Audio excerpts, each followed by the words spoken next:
Now, I understand that Nick Foles is always going to have a special place in the hearts of Eagles fans.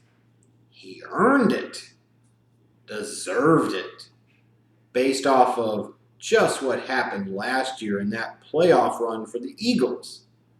Without Nick Foles, the Eagles don't win the Super Bowl. Period. So he will always be a fan favorite in Philadelphia. Understandably so. And then you come back right around to 2018, the defending champs. Carson Wentz gets hurt late in the year. In comes Nick Foles. This team makes the playoff. They go on the road. They beat Chicago in the wild card round. And they were in a position where they could have had a chance to potentially beat the Saints in the divisional round. It was like Foles magic all over again. So I can understand the attachment, the emotional connection that a lot of these Eagles fans have to Nick Foles.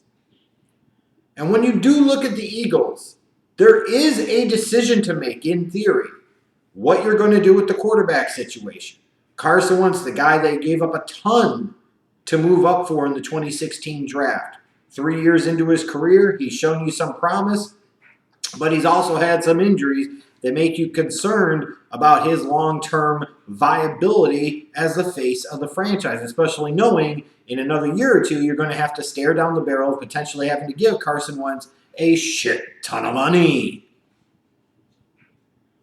And there's a legitimate question there about whether or not you want to give him that money. All the while, you look at Nick Foles and you're saying, this was the guy that came in last year, saved the season, took us to a Super Bowl, won it all, got us back into the playoff position again this season, won a playoff game with him, damn near won a second straight playoff game on the road with him.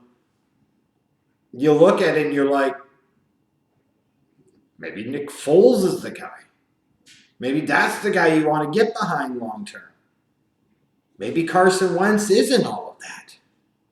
And look, I think it is totally fair to question how much the Eagles organization can truly fully buy into and believe in Carson Wentz at this point because of some of the injuries he's had.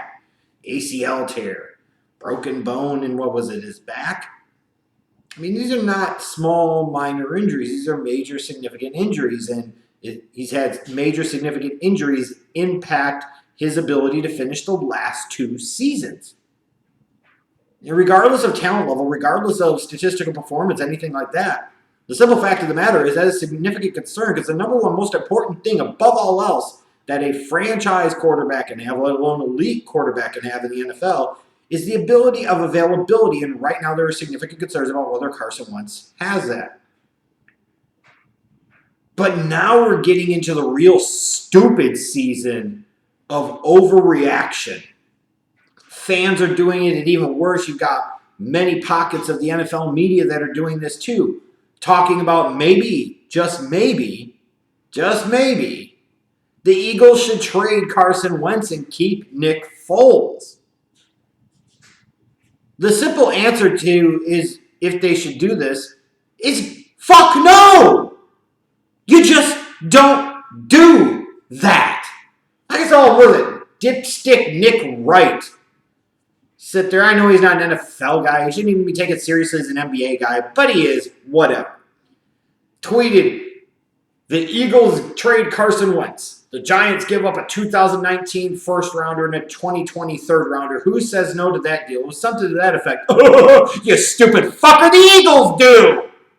You don't take a young quarterback in his mid-20s that you just 3 years before gave up a shit ton to go get to a divisional rival. What, for a couple of damn draft picks? That makes absolutely no sense. Because you run the risk of Carson Wentz never having another major injury, being that dude in an even bigger media market for the next decade plus where you have to hear about it all the time. And oh, by the way, have to face him twice a fucking year. That generally goes in the really stupid, ridiculous things to do category. Not even from the Giants standpoint, too. You can say, why would you give the Eagles a first and a third-round pick for a quarterback that hasn't finished the last 2 seasons. What happens if he can never finish another season again? It's always something like this, and it's always something with Carson Wentz. Why in the hell would the Giants tie themselves to that, knowing that they'd have to, within 2 years, to validate that trade, give Carson Wentz a shit ton of money?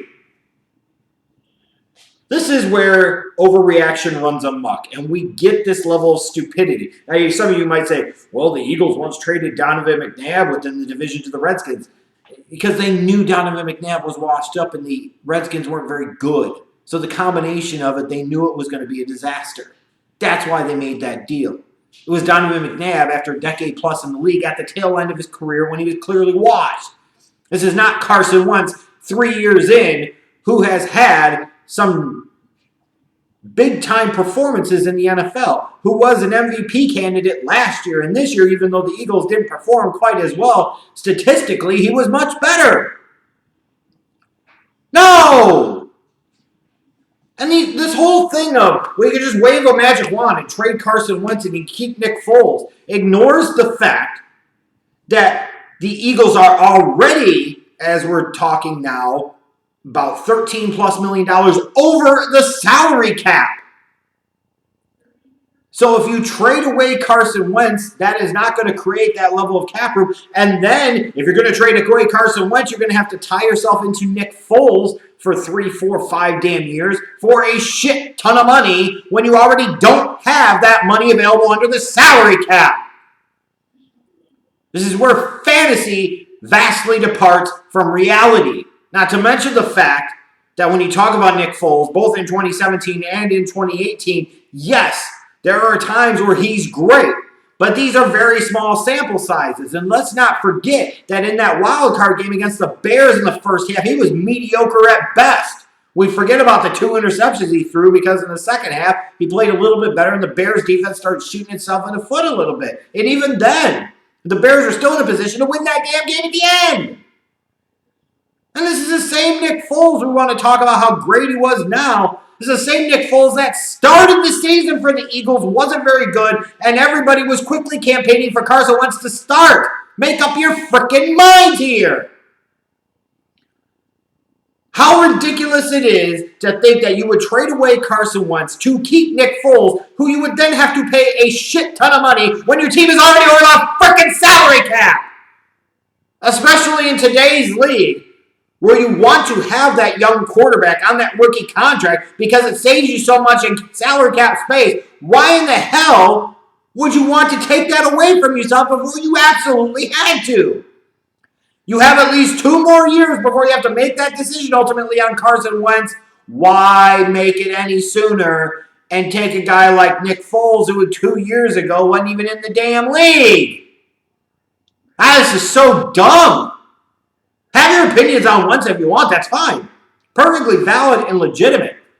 But what you shouldn't be doing is advocating for the Eagles to trade Carson Wentz so they can pay Nick Foles a shit ton of money when they already don't have that money available under the salary cap.